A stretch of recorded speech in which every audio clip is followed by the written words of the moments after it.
I tried beating Terraria, but there's one huge catch. Every couple of seconds, my screen turns red. And if I move on the red light, I end up dying. Will I be able to beat the wall of bacon, or will I crack like an egg? Well, let's find out.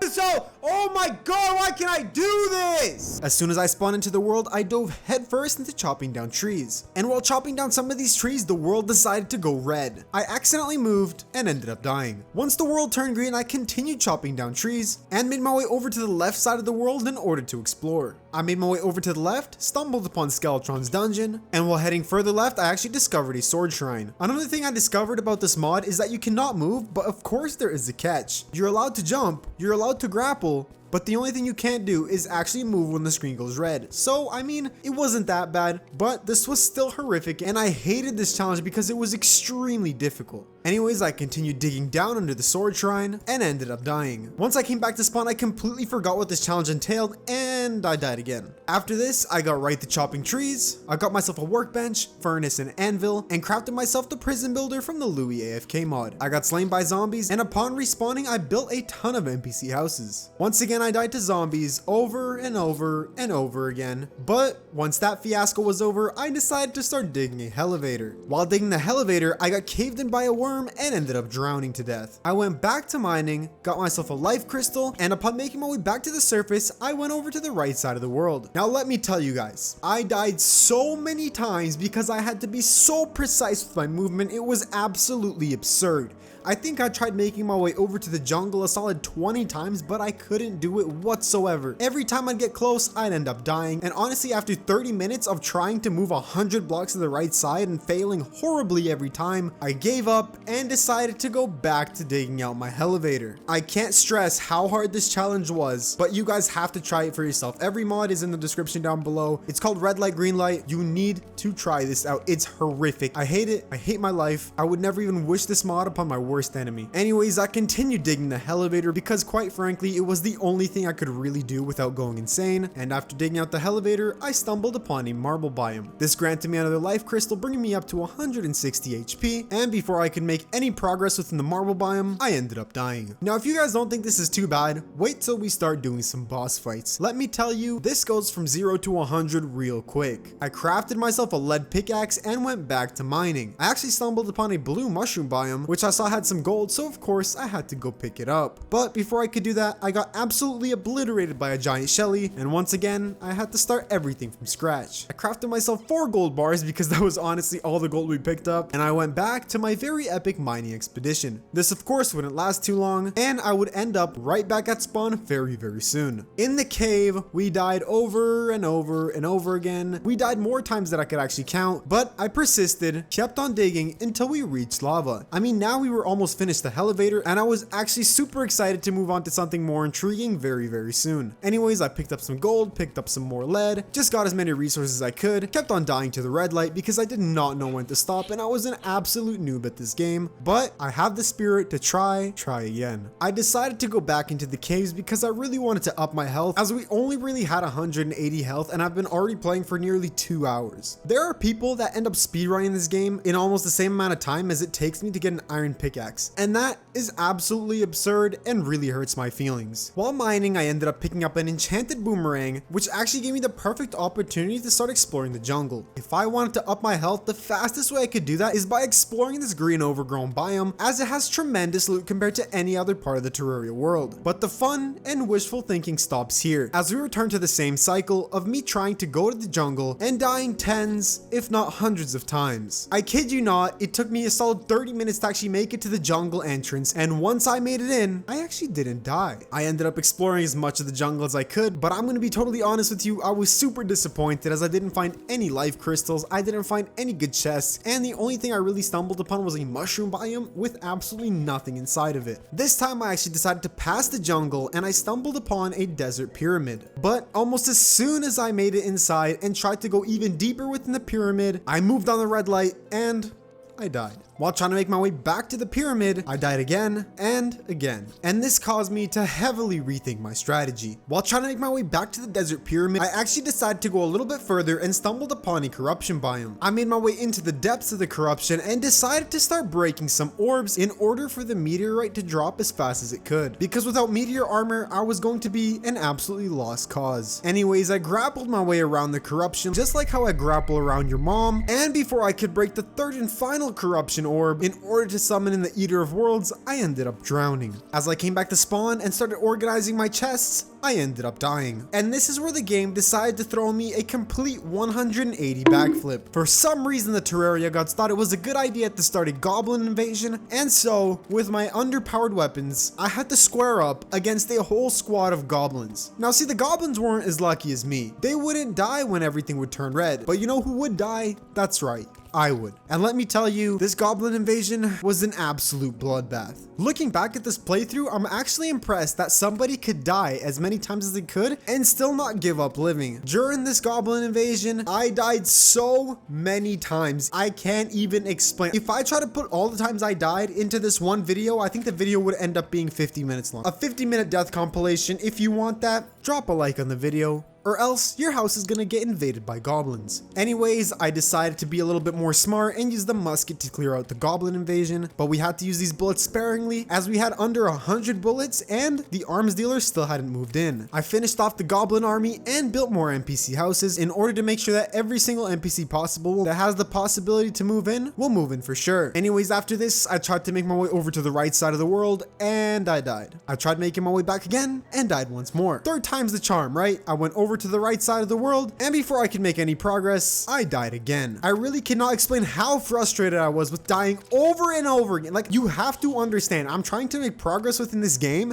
and I literally can't make it 100 blocks to the right side of the world without dying. A few moments after, just to brighten up my mood, the world decided to throw me a complete curveball and increase the mob spawn rates by starting a blood moon. Oh, how much I love this game. I ended up having the balls to make my way all the way over to the desert, which probably took me a solid 30 minutes of trying over and over again before I made it there, but I got completely overrun by mobs and had to sit there grappled in one spot like a complete idiot for the next 5 minutes, just clearing out my path so I could actually make my way out of this desert pyramid. Anyways, I continued over to the right side of the world, and before I could actually enter the corruption biome, I ended up moving on a red light and ended up dying. I decided to go back into the caves, and while trying to mine my way over to a demon altar, I moved on the red light once more and died again. As soon as I respawned, I moved and died again. Once I actually made my way down to the demon altar, I crafted myself a suspicious looking eye which summons the Eye of Cthulhu. Since it was nighttime, I summoned this boss in and got right to work. Using the musket, I tried taking out the Eye of Cthulhu while being grappled to the ground, but this was extremely risky. If we moved even the slightest bit, we would end up getting absolutely insta-killed by the red light green light mod, meaning that we have to tank all of the damage the Eye of Cthulhu does to us. Now, if you're watching this video and wondering, hey, Boio, I see you moving on screen, it's turning red, why are you not dying? Well, once again, to emphasize, we can actually jump and grapple, but we just can't move left, right, or down platforms when the screen turns red. Also, we actually can take knockback from other mobs, and that doesn't count as us moving. So the only way we could really beat any boss is either by tanking it or cheesing it with a grappling hook. I really tried my best to kill the Eye of Cthulhu, but once the eye reached about 800 health, I by accidentally moved and ended up dying, meaning that we were almost 4 hours into the game and I still haven't beat a single boss. What am I going to do? This is where I decided to get serious. I didn't want to get tossed around like an absolute baby, so I stepped up my game. The first thing I did was persevered with all of my strength and made my way back to the corruption. I broke the third and final demon orb and summoned in the Eater of Worlds. Using a mini platform I had made and the Boio hurt, I tried taking out as much of the Eater of Worlds as I could, but similar to other times, I wasn't careful enough, and as I grappled to the platform, I moved slightly to the right and ended up dying. Upon respawning, I tried to go up to collect a fallen star and I died again. After AFKing for the longest time, I realized that a meteorite had dropped, so I had to go out of my way and find it. I went over to the left side of the world and luckily it wasn't too hard to find as it was right after Skeletron's dungeon. Of course, I picked it up using sticky bombs and Boyos. What's that taste on my tongue? I think I'm starting to taste, is that power I'm tasting? This meteorite that we picked up ended up being the biggest crutch of all time, and without it, I really doubt I would have ever finished this challenge. As soon as I picked up all the meteorite, I crafted myself a full set of meteorite armor and the space gun. I got a little bit too cocky, moved while shooting the space gun, and ended up dying. No matter how much armor we had, moving on the red light will 100% kill us, no matter how much we really don't want it to. Using my newfound weapons, I try to make my way over to the corruption, but halfway there, I moved on the red light once more and ended up dying. How many times am I gonna die? Put down in the comments below how many times I died in this video. If you do that, I'll give you a big high five. Once I respawned, I made my way down to the caves, took fall damage, and died. I managed to make my way back to the corruption, and this time I decided to fight the Eater of Worlds once more. But now, instead of having absolutely garbage loot, we have a space gun and full meteorite armor that's probably going to carry us throughout this whole boss fight. Before I could break all the orbs necessary, I moved on the red light once again and ended up dying. This was going to be a long and grueling process. Once I came back to spawn, I realized that I actually had an Eye of Cthulhu summon in my inventory, and since it just turned nighttime, I decided to use it and summon in the Eye of Cthulhu. Luckily, while taking out the Eye of Cthulhu, I actually did not die, meaning that we could check off the Eye of Cthulhu from the boss checklist, leaving us with probably like 30 more bosses to go. Oh boy, I'm like 5 hours into playing and only have one boss defeated. Whew. What am I ever going to do? After this, I decided to chop down a little bit more trees and make my way over to the left side of the world because I was informed that another meteorite had dropped. Of course, as soon as I made it over to the left, I ended up taking fall damage like an absolute idiot and ended up dying, wasting all of my precious time. Of course, me being me, I tried to make my way back once more, but as the screen turned red, I forgot that I can't move and I died again. While trying to go to the left, I died again and again until I finally made my way over to the brand new meteor. Instead of going for the meteor, I actually decided to explore the corruption biome because I wanted to summon the Eater of Worlds. As soon as I made my way into the corruption, I threw some bombs, broke one of the orbs, and summoned in the long suspicious looking worm that we like to call the Eater of Worlds. Using the space gun, we absolutely shredded through this boss's health, and I am very excited to say that we actually took out this boss without dying. That's 2 bosses down and probably like 28 more to go. Once I came back to spawn, I put all the gold I had in my chest and crafted myself a nightmare pickaxe so we could finally start mining hellstone and actually start getting better loot. Anyways, after this, I used the elevator that I previously had made to make my way down to the underworld and start mining up obsidian because we're gonna need obsidian as well as hellstone to craft hellstone bars. After picking up all the obsidian I really needed, I made my way down to the nearest underworld structure in order to look for a hellstone forge, and of course, not being careful enough, I ended up dying because I moved once the light turned red. I crafted myself an obsidian skull and ventured right back down to hell. Speaking of hell, let me bring up my Discord general chat. Please stop being inappropriate in general chat because God is watching and judgment day will come. Anyways, I mined up as much hellstone as I could using an obsidian skin potion, but before the potion could run out, I ended up moving on a red light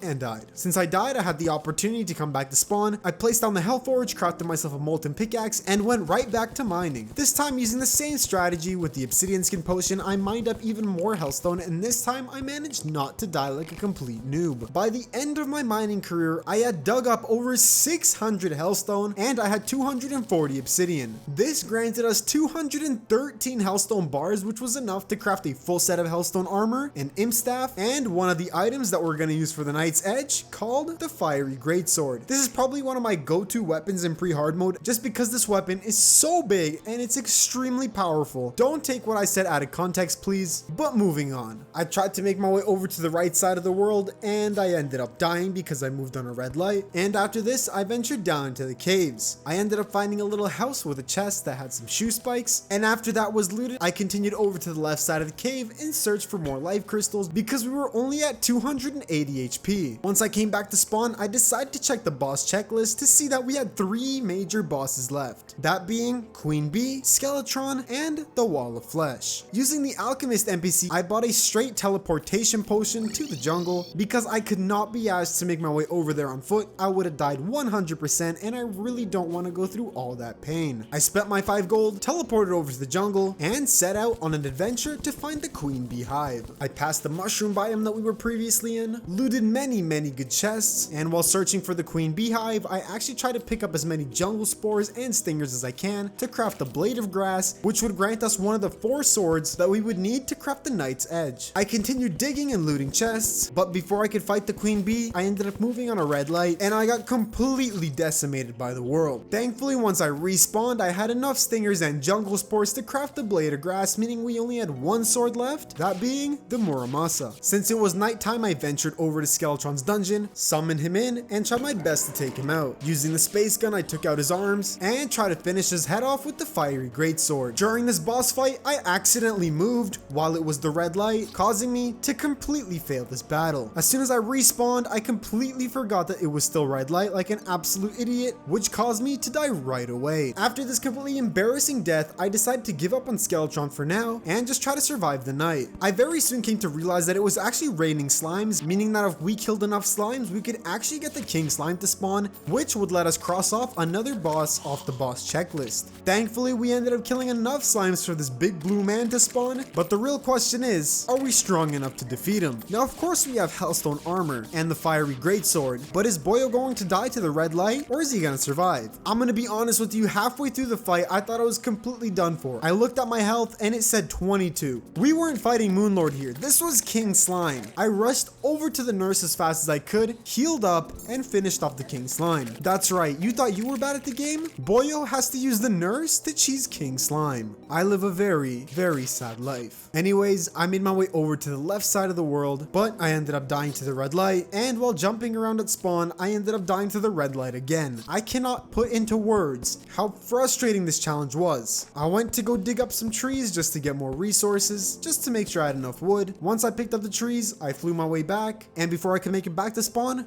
I died again. I crafted myself the arena platform builder from the Louis AFK mod in order to be able to make quick arenas for the Skeletron boss fight, and along with this, we will be able to make a large arena far faster when we have to actually go and fight the Wall of Flesh. Anyways, after this, I made my way over to Skeletron's dungeon, used the arena platform builder to build out a 4-layer arena for Skeletron, and as soon as it turned to nighttime, I freed the old man from his curse and summoned in Skeletron. Of course, within the first 5 seconds, it turned to red light. I wasn't ready for that, and we died right away. This caused me to rage quit, and I put off this challenge for the next couple of weeks. Once I came back to the game, I went over to Skeletron's dungeon, summoned in this absolute boner, and this time I actually put up a fight. I used the space gun in conjunction with the fiery greatsword to take out his hands, so the boss would be less annoying. Usually I don't do this, but I really didn't feel like taking any chances whatsoever during this playthrough. After his hands were defeated, it was only me and his head. I used a space gun to deal damage from a distance, and if he ever got close to us, I would try my best to use the fiery greatsword to deal far more damage than we could with the space gun. Anyways, using the space gun, I ended up taking out Skeletron, and now we were completely free to roam his dungeon. As soon as I made my way down to his dungeon, I found my very first wooden chest that actually contained us a starting golden key, which would help us in our search for the Muramasa. I ventured down to the dungeon, and upon opening my very first golden chest, I actually got the exact thing that I was hoping to get, the Muramasa in our very first chest. Maybe I'm not so unlucky after all. While in the dungeon, I wanted to pick up as many water candles as I could because I wanted to craft the Louis AFK battler buffs, so for the next 10 minutes, I was on the hunt for that. We needed 15 water candles, so I had to scour the entire dungeon to complete this goal. While doing this, I actually ended up finding and freeing the Goblin Tinker, meaning we can now get rocket boots and far better reforges, as well as combine our accessories. So that's pretty cool. Before I could get 15 water candles, I ended up moving on a red light, and of course, I died. But this wasn't all too bad, because now that the Goblin Tinker moved in, I ended up buying some rocket boots at spawn, which gave us far greater mobility, and I bought myself a Tinkerer's Workshop, which will allow us to combine accessories. Along with this, I made my way down to the demon altar that was right under my house, and crafted myself the Knight's Edge. We were almost completely maxed out and ready to fight the Wall of Flesh. The only thing I really needed was a better ranged weapon, which we could probably get a Hellstone bow, and 400 HP, which I was striving for because I only had 320 HP as of now. During this time, I made myself a set of Spectre boots as well as an obsidian shield for the extra mobility and buffs, and after this, I made my way down to the underworld and started making myself an arena for the Wall of Flesh. During this time, I was digging up all the buildings that were in my way, and before I could finish the arena, I walked during the red light. Anyways, I made my way back and continued the arena. I managed to brute force my way through some of the houses that were blocking my path, but this didn't last too long as I moved during the red light and killed myself. As it turned to nighttime, I had 6 Eye of Cthulhu summoned, so I spawned in a ton of Eye of Cthulhus and started fighting them over and over again for literally no reason whatsoever. After being the underdog for so long, I was just finally happy to be powerful enough to even single-handedly be able to take out a boss like the Eye of Cthulhu by myself. I went back over to Skeletron's dungeon in order to pick up all the water candles I had missed because I really needed the Louis AFK battler buffs to get more guide voodoo demons to spawn in. Once again, before I can get enough water candles, specifically being one candle short, I got overrun by monsters, moved on a red light, and ended up dying. This got me super pissed off, so I just decided to leave Skeletron's dungeon for now and maybe try my luck with the jungle. Of course, I wasn't really lucky here because as soon as I found a queen bee hive, I ended up moving on a red light, which caused me to die and teleported me all the way back to spawn. But I didn't give up yet. I made my way back to the jungle on foot like an absolute legend and broke into the queen bee hive. I summoned in the queen bee, absolutely demolished it with my overpowered weapons, and continued exploring the jungle for more life crystals. I died to the red light in the jungle, but by this time I already had 360 health, meaning that we only needed 2 more life crystals to get to full HP, and once we were at full HP, we were completely ready to fight the wall of flesh. I fought 2 more Eyes of Cthulhu just for fun, and made my way back to Skeletron's dungeon because I was finally mentally prepared to get that final water candle that I've been seeking all this time. I got the water candle, made my way back home, and crafted myself the ultimate battler buffs. As soon as I made this, I used the elevator to go all the way down to the underworld, and while farming for guide voodoo demons, I ended up moving on the red light, which caused me to die. Of course, as soon as I spawned in, I moved again, which caused me to die once more. Learning from my lesson, I stayed still for the next 420 real life days, and after that time passed by, I went back down to the underworld to farm for guide voodoo demons. I kid you not, 10 seconds in, I died again and I absolutely rage quit from the game. But by this point, we were already so close to beating the wall of flesh that I might as well just get it over with and finish the wall of flesh. So after I came back to playing the game, I decided that I'm gonna max out my health first. I made my way into the cave, went over to the sand biome, and upon exploring it, I found 2 more life crystals, which got me up to full HP. I continued down to the underworld, farmed out more demons until I actually found a guide voodoo demon, and as soon as I got one in my best effort, I tried to make my way all the way to the left side of this massive platform I have built for the wall of flesh, but before I could make it, the screen turned red and I died. Of course, in absolute rage, once I respawned, I started running around like an absolute maniac, which caused me to die again. By this point, I was furious and I was so close to quitting this challenge once and for all until I saw that the end was in sight. I made my way down to the underworld, went over to the left side of the world, and died again. I literally died like 20 million times just trying to summon in the wall of flesh. I swear to God, I'm never doing a challenge like this ever again. For the 20th time now, I made my way down to the underworld, made my way over to the left side, and died again. I literally died again. I have no words. At this point, I completely gave up. I just went AFK for a while, and then just went back down to Skeletron's dungeon for no reason whatsoever. Of course, literally within 5 seconds of entering the dungeon, I ended up dying, and then as soon as I respawned, I moved, which caused me to die again, and by this point, I was borderline suicidal. Instead of making my way over to the left side of the world, I decided, hey, since I already have a platform that spans all the way from the right to the left, why not just use 2 of my brain cells and go over to the right side of the world in order to summon in the wall of flesh, since it was far closer than traveling hundreds of blocks to the left. So of course, that's what I did. I approached the edge of the platform, took a good look at my guide voodoo doll, used all of my buffs, and chucked it into the lava. This was the real deal. It's now or never. If we don't beat this boss, I think I'm gonna quit this challenge for sure. I use my beanades to take care of all of the hungry, as they do a fantastic job of tearing through the wall of flesh, and as soon as I ran out of beanades, I spam the Molten Fury with Hellstone arrows to completely obliterate this fleshy wall. We are now officially in hard mode. That's kind of weird to say. I never thought I could ever get into hard mode using this mod. Anyways, I died, which forced me to go back to the overworld, and I'm happy to say that I'm absolutely done with this. I'm never doing this ever again. Be sure to subscribe to the channel if you're new. If this video gets 7,000 likes, I'll do a part 2. I honestly haven't even recorded the hard mode version of this because I hate this mod so much, but drop a like and maybe you can see me suffer. This has been Boio. Peace out.